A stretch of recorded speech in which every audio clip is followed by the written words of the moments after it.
اس ظالم نے اس نے ظلم کیا. ابھی 6 سال ہی تو گزرے تھے, 6 سال ہوئے صرف. ابن سعد بھیجا بیٹے کو, کہا جا اب اپنے باپ کو جا کے کہہ تجھے مختار بلاتا ہے, بات سنے آ کے. ڈر گیا. میں نے کہا ظالم بزدل ہوتا ہے. کہنے لگا اس سے جا کے کہو میں نہیں آ سکتا, بیمار ہوں. اس نے کہا چلو وہ نہیں آ سکتا تو ہم تو جا سکتے ہیں نا, ہم تو جائیں گے نا.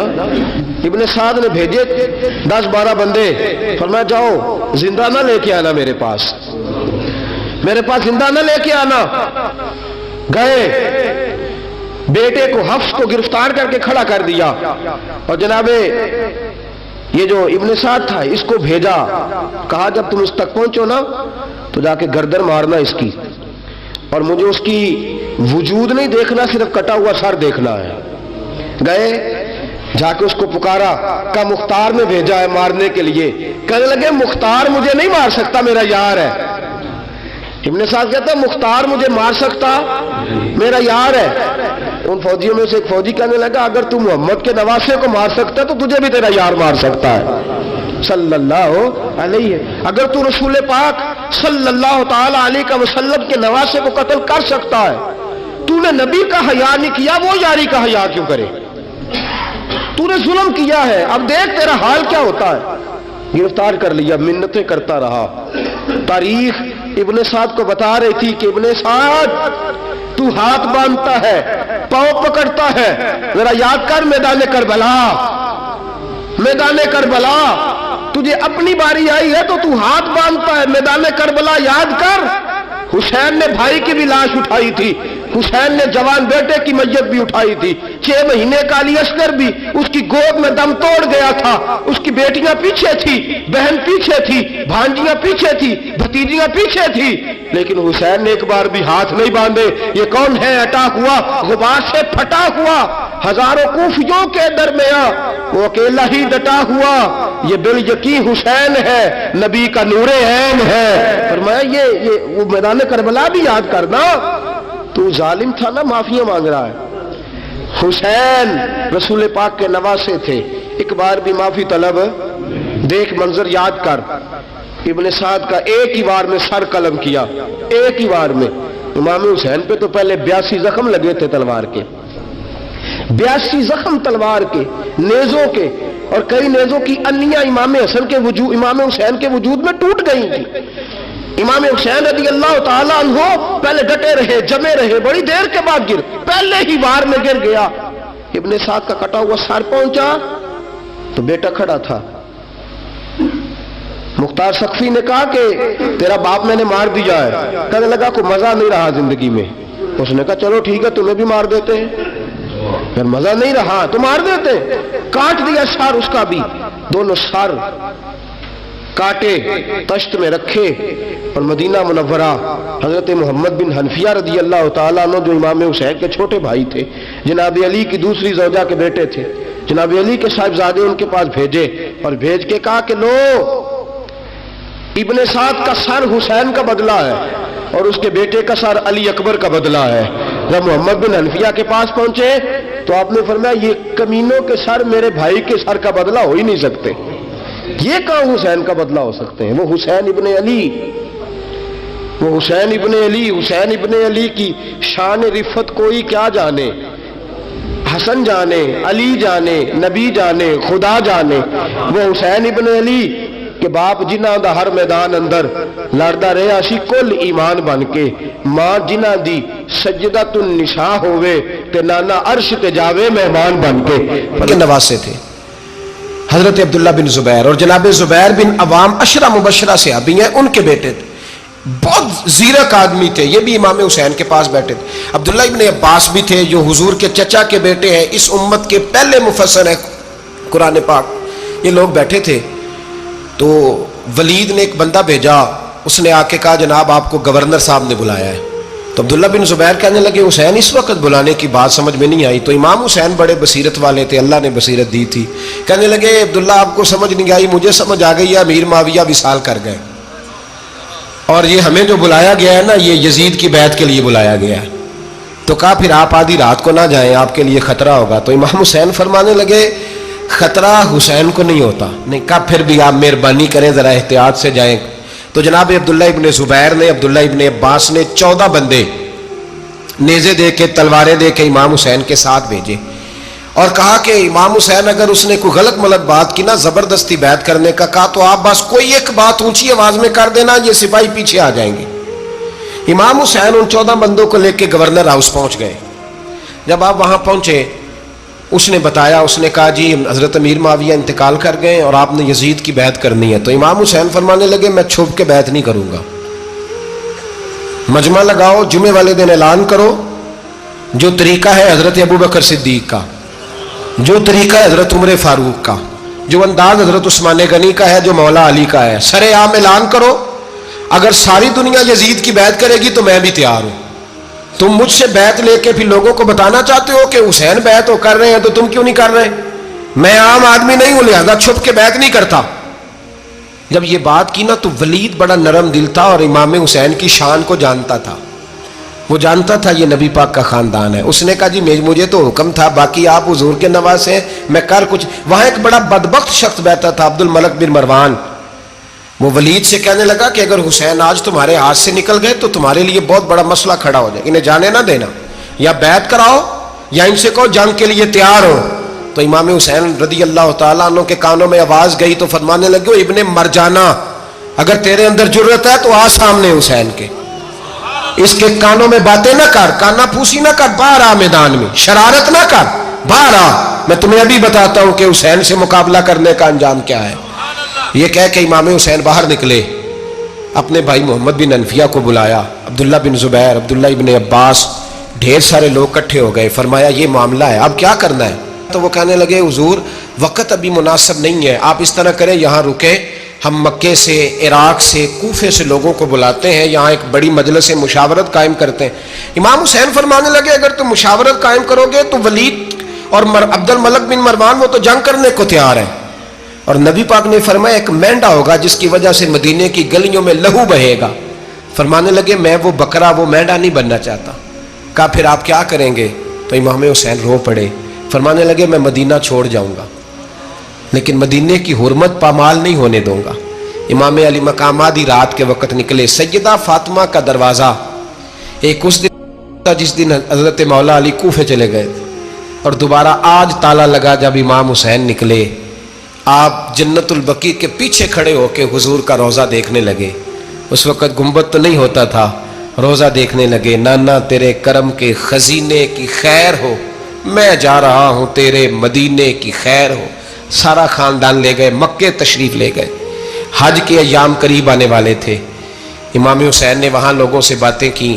جب امام حسین وہاں پہنچے تو کوفے سے خط آنے لگے.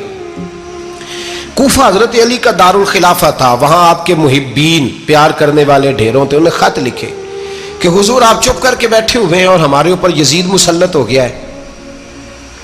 آپ اگر میدان میں نہیں نکلیں گے, آپ نہیں آئیں گے تو ہم اللہ کی بارگاہ میں شکوہ کریں گے کہ کوئی ہماری کمان کرنے کو تیار ہی نہیں ہوا. اور وہ خط 1 2 3 نہیں آئے, وہ خط اتنے تھے کہ 3 بوریوں میں بھرے تھے امام حسین, 3 بوریوں میں. اب مجبوری ہو جاتی ہے, حق کے لیے کئی دفعہ بات کرنا مجبوری ہوتی ہے, اگر نہیں کرے گا تو پھر اس کو بھی قبر میں جواب دینا پڑے گا. امام علی مقام رضی اللہ تعالیٰ عنہ نے مکے میں اب لوگوں کو جمع کیا مشورے کے لیے. ہر بندے نے کہا حضور وہ بلا تو رہے ہیں پر اپنے وعدوں کے پکے. کہا حضور وہ پکے نہیں, آپ نہ جائیں. ہر بندے نے کہا حالات ٹھیک نہیں, حالات گراؤنڈ ریالٹی صحیح نہیں. یہی مشورہ آج بھی ہر بندہ دیتا ہے, ابھی حالات نہیں. اتنے خراب حالات کبھی نہیں ہوئے تھے جتنے امام حسین کے دور میں تھے. لیکن فرمایا میں دین کے خلاف غلط حکمران کو مسلط ہونے کی اجازت, بول کے بتائیے, بول کے, غلط حکمران کو مسلط ہونے کی اجازت, مزاحمت کروں گا, مخالفت کروں گا. امام کہنے لگے کوئی بات نہیں, وہ میرے ساتھ چلے نہ چلے لیکن میں کوفے جاؤں گا. وہ لوگ میرے ساتھ کھڑا ہونے کو تیار ہے تو وہ جھوٹ ہے یا سچ ہے پر میں چلوں گا.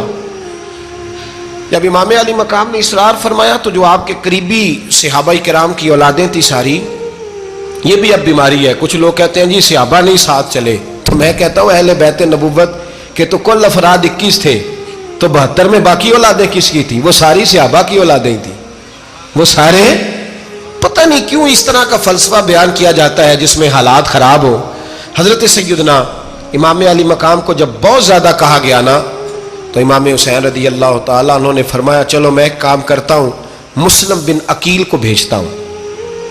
حضرت علی کے بھتیجے ہیں، امام حسین رضی اللہ تعالیٰ عنہ کے چچا کے بیٹے ہیں حضرت عقیل کے صاحبزادے مسلم بن عقیل. بڑے سمجھدار آدمی تھے، معاملہ فہم تھے، بڑے جری تھے.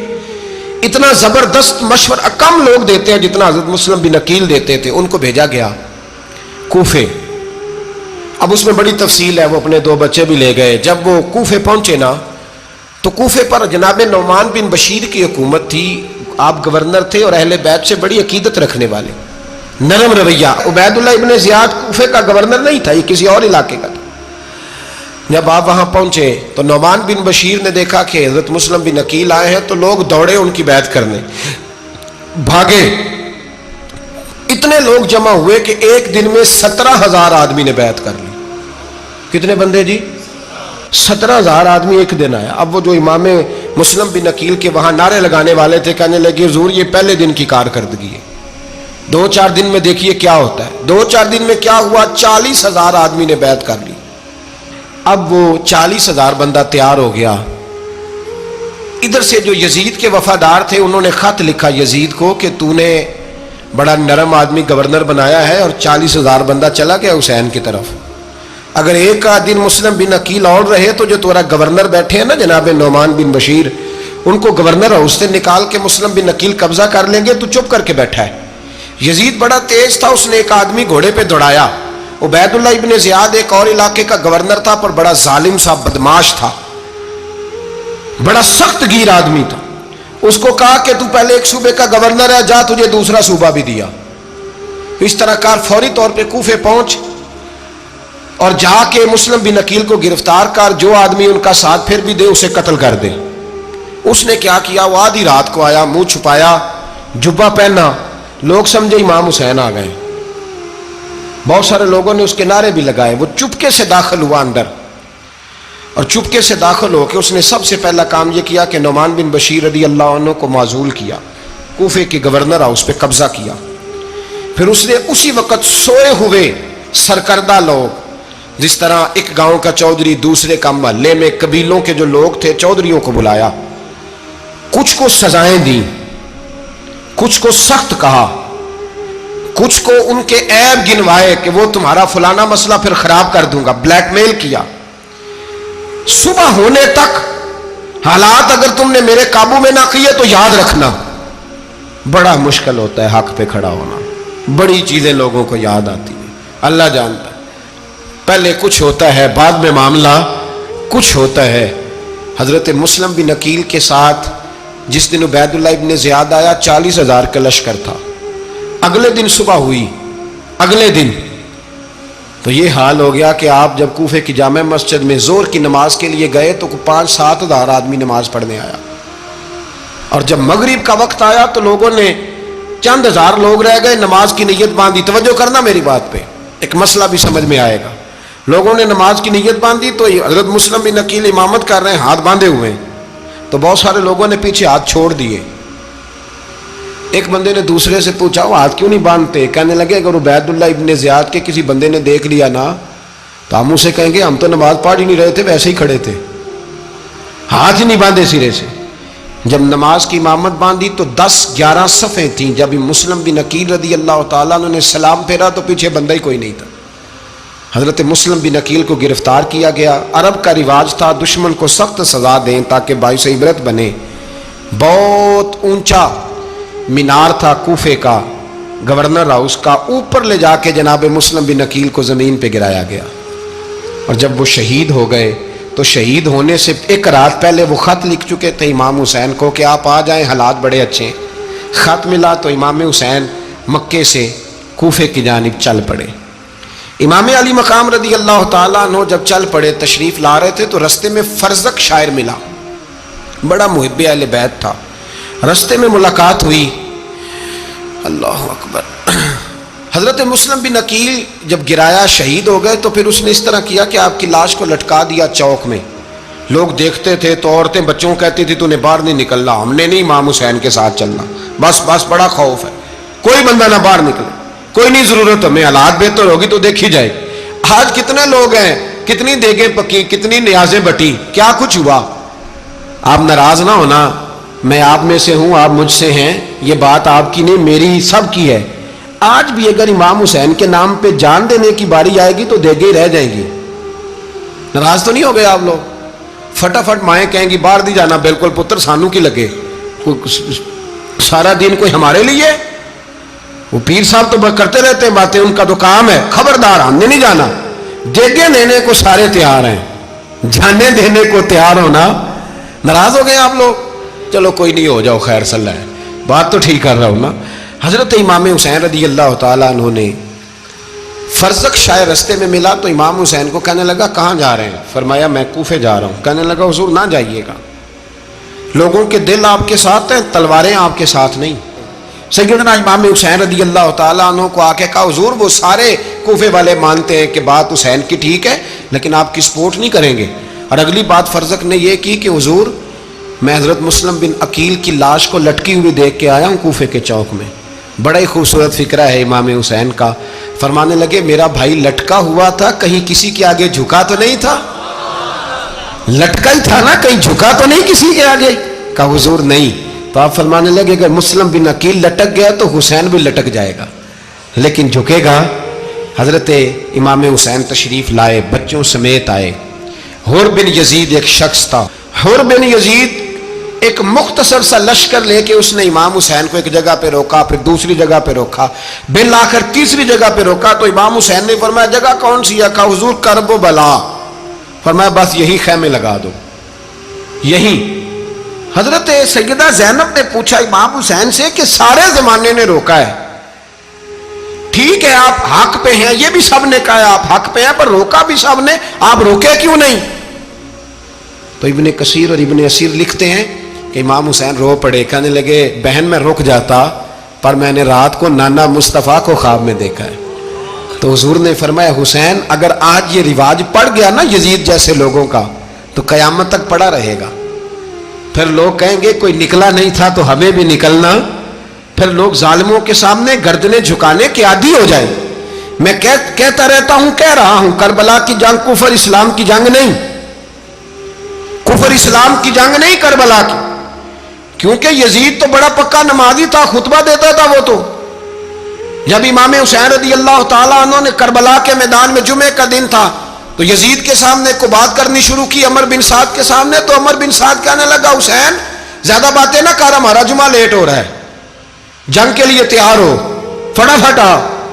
اہل بیت نبوت کو قتل کریں گے اور قتل کے بعد پھر نماز پڑھیں گے اور پھر کہیں گے اللہم صلی علی محمد وعلی آل محمد, اسی نماز میں پھر درود بھی پڑھیں گے. یہ کیسا مرتبہ ہے, کیسا انداز ہے, دوستی قاتل سے بھی مقتول سے یارانہ بھی. امام حسین نے کرب. حر بن یزید امام حسین سے کہنے لگا مجھے حکم ہے آپ کو روکنے کا, آپ آگے نہیں جا سکتے. امام صاحب نے فرمایا وجہ زمین اللہ کی ہے. اس نے کہا آپ بیعت نہیں کر رہے, یزید کی حالات آپ کے حق میں درست نہیں ہیں, آپ نہیں جائیں گے. امام روک گئے. ظہر کی نماز کا وقت ہوا تو حضرت علی اکبر امام حسین کے بڑے صاحبزادے انہوں نے اذان ظہر پڑھی تو حر بن یزید کے لشکر نے امام حسین کے پیچھے نماز ادا کی. کہا بھئی تم مقابلے میں آئے ہو, نماز پیچھے پڑھتے ہو؟ کہا حضور مقابلہ تو تلواروں سے کر رہے ہیں پر ہمارا دل تو مانتا ہے نا کہ مصطفیٰ کا نواسہ بڑی شان والا ہے. حر بن یزید نے 3 نمازیں لشکر سمیت امام حسین کے پیچھے پڑھی ہیں, 3 نمازیں, ظہر اثر اور مغرب. پھر امام حسین کے سامنے شرائط پیش کی کہ آپ کو یہاں گھیر لیا گیا ہے, یہاں آپ بیعت کریں گے, یہاں آپ جنگ کریں گے, 2 ہی باتیں. امام حسین نے فرمایا نہیں بھائی بیعت تو میں نہیں کرتا, اس کے علاوہ تم جو کہتے ہو میں کرنے کو تیار ہوں. اس نے خط لکھا, عبید اللہ ابن زیاد کو ایک بندہ دوڑایا پیچھے کوفے, چند میل پہ کوفہ تھا. کہا وہ نہیں مان رہے, کیا کرنا ہے؟ تو حسین ابن علی ہے, میں زیادہ دیر انہیں روک بھی نہیں سکتا. انہوں نے پیغام دیا حر بن یزید کو کہ کرنا کچھ بھی نہیں, ان کا پانی بند کر دو, بلیک میل کرو, کھانا پانی نہیں ملے گا, چھوٹے چھوٹے بچے ہیں, خود ہی مان جائیں گے. حضرت امام علی مقام کے بارے میں حر کے پاس جب یہ پیغام آیا تو حر کہنے لگا میری طبیعت نہیں مانتی حسین پر پانی بند کروں. دل نہیں مانتا. جب یہ لفظ کہے نا دوبارہ تو پھر عبید اللہ ابن زیاد نے عمر بن سعد کو 10,000 آدمی دے کے بھیجا. کہا حر بن یزید لچک دکھا رہا ہے حسین کے حق میں. ایک رے کا علاقہ تھا, بڑی وہاں فصل ہوتی تھی, لوگ کوشش کرتے تھے وہاں کا گورنر بننے کی, کوشش کرتے تھے. تو عبید اللہ ابن زیاد کہنے لگا تمہیں رے کی گورنری ملے گی, سب سے سرسبز و شاداب علاقہ, تمہیں وہاں کا گورنر بنایا جائے گا اگر حسین کے خلاف لڑو گے. یہ اتنی زبردست ہوتی ہیں گورنریاں کہ گورنریوں کے لیے لوگ نسل رسول کے خلاف بھی نکل آتے ہیں. یہ اتنی تگڑی ہوتی ہیں, اتنی جلدی وفاداریاں بدلتی ہیں. وقت اتنا نہیں کہ میں مزید تفصیل میں جاؤں. امام حسین کو روک لیا گیا, عمر بن سعد نے روک لیا. یکم محرم کو امام آئے, 7 محرم تا روکا گیا, 7 محرم کو پانی بند کر دیا. جانور پانی پیتے تھے, گھوڑے پیتے تھے, کتے پیتے تھے, لیکن مصطفیٰ کے گھرانے کو پانی پینے کی اجازت. 3 دن تک پانی بند رہا. 9 محرم کو عمر بن سعد نے اور لوگ بلائے. شمر ایک بڑا سخت آدمی تھا, سنگ دل بدبخت, جس نے حضرت علی اصغر کے گلے پر تیر مارا تھا, وہ اور لشکر لے کے آیا. رات کو کہنے لگا امام حسین رضی اللہ تعالیٰ عنہ سے کہ بس بڑا ہو گیا, یہ 9-10 محرم کی درمیانی رات, یا آپ جنگ کریں گے یا آپ بیعت کریں گے, 2 ہی باتیں. امام حسین اندر گئے, سیدہ زینب سے مشورہ کیا, باہر آئے, فرمایا بات وہی ہے جو پہلے دن والی ہے. امام حسین رضی اللہ تعالیٰ عنہ نے فرمایا بھائی بیعت تو میں نہیں کرتا, باقی جو تمہارا پروگرام ہے. شمر اور ابن سعد کہنے لگے پھر جنگ کے لیے تیار ہو جائیں. کیا انداز ہے امام حسین کا. فرمانے لگے کل جنگ کروں گا, مجھے پتا تو ہے جنگ کا نتیجہ کیا نکلنا ہے, 1 رات مجھے دے دو تاکہ میں کھل کے اپنے رب کی عبادت تو کر لوں. حسین نے جانا ہے, مجھے پتا ہے کل رزلٹ 72 اور 22,000 کا کیا 1 رات مجھے دو, میں مالک سے راز نیاز تو کروں. میں گویا اس سے پوچھوں تو صحیح کہ مالک میرے والد بھی شہید ہیں, بھائی بھی شہید ہیں, نانا کو بھی دکھوں میں دیکھا ہے, تو اب میری باری ہے تو مالک میں حاضر ہوں, مجھے موقع تو دو. اس لیے کہ میرے نانا نے بدر میں بھی ساری رات عبادت کی تھی, صبح مجھے موقع دو. اور دنیا کا اصول ہے جب کوئی موقع مانگتا ہے تو دیا جاتا ہے.